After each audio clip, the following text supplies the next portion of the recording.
Okay, self-check. You're doing good. You got your idea out there.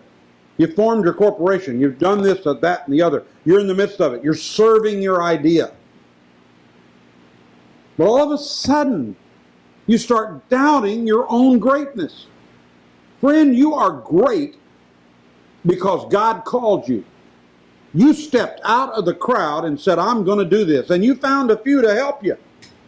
Then you found much to help you.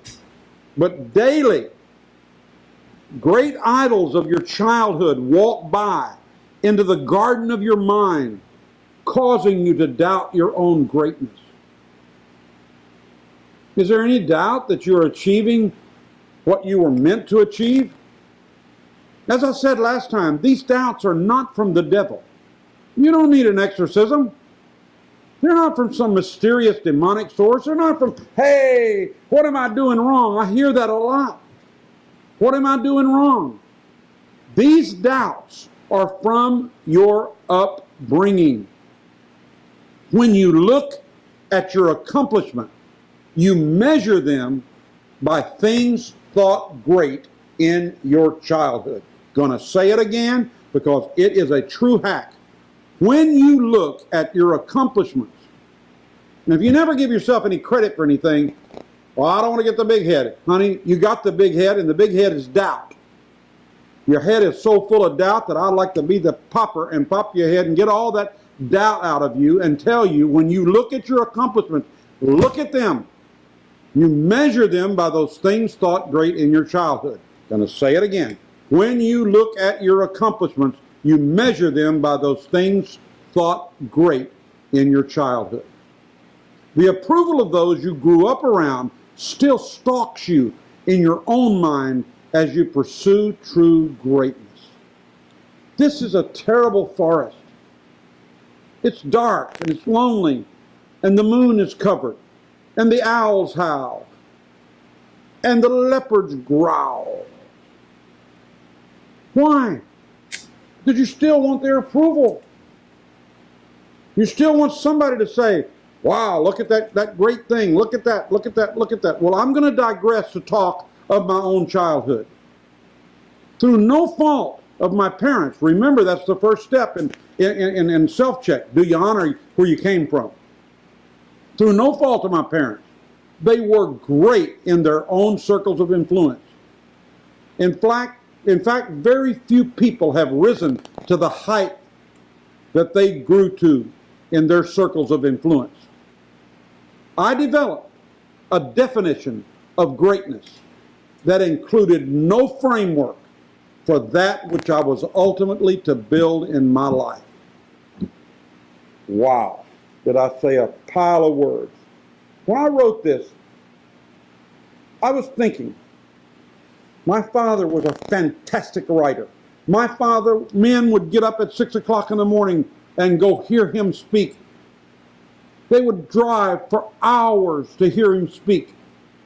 He could speak for 2 hours, never lose your attention.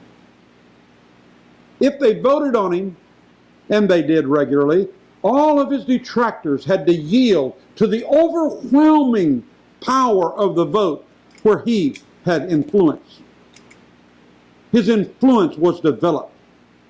But I developed a definition of greatness that included no framework. He didn't even know it was happening. I know it's happening, so it's my duty to come to you and talk to you. I developed a definition of greatness that included no framework for that which I would ultimately going to build my life on. If you were telling me that at a young age I would travel, if you were telling me what I was doing, I didn't understand that. I was following in the framework that was put in front of me.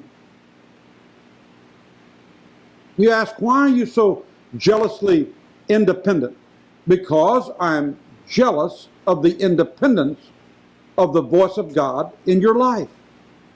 I am jealous of the independence of the voice of God in your life.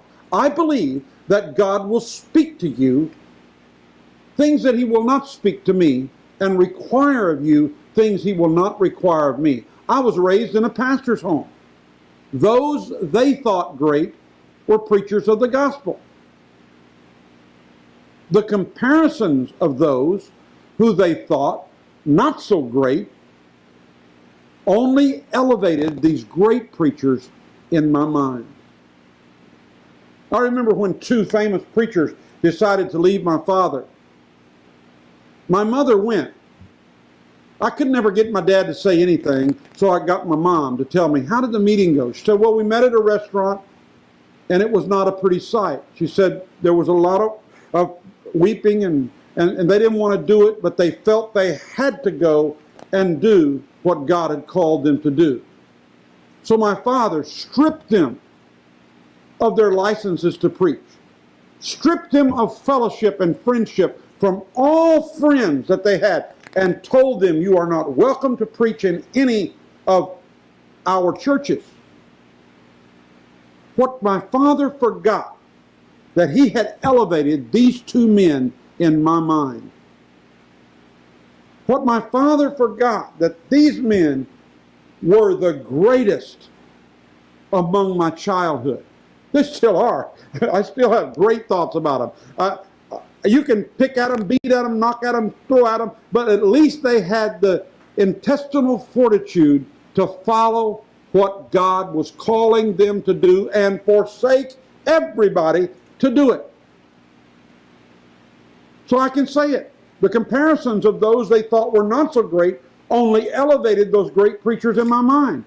I had no idea that they were humans who had no more of a measure of greatness that I had. I just felt that to be fulfilled in greatness, I had to follow the exact framework of my childhood. I was raised in a relatively small church, and periodically we would go to a big church. This was a standard of greatness. At other times we'd go to great camp meetings where great crowds would hear great preachers as they led those crowds to euphoria. I mean, to see 1,000 or 1,500 or 5,000 people on their feet when I was a child was unbelievable. The sawdust was kicked around, even though they wet the sawdust before church. Yes, we were on benches on sawdust floors under huge big buildings, tabernacles, tents, this, that. This became the gold standard of what was great if I wanted to be a preacher. I mean, my father would say, don't stoop to be a king if you're called to be a preacher. Now, I honor that. I believe that. But the gold standard that was put before me was, unless you rise, you will not be doing the great work of God. I want to tell you on this day, I have a lot more to say about this, because this is what happens when you measure your success by others. When you begin to measure your accomplishment by what you see on television, or you see in the middle of a great camp meeting, or you go into somebody's magnificent situation. I'm here to tell you, you cannot compare yourselves one with another. Be a servant to the idea that God has given you. If it's wholesome, if it's righteous, if it brings people to Christ, if you're staying in the place, and if you're a servant, Jesus said, this is our culture. Our culture is to become a servant to what I put in your heart. A servant to those things that I've called you to. Then you can father it. Then you can grandfather it. I'll talk to you next time about that gold standard of what was great if I wanted to be a preacher. God bless you.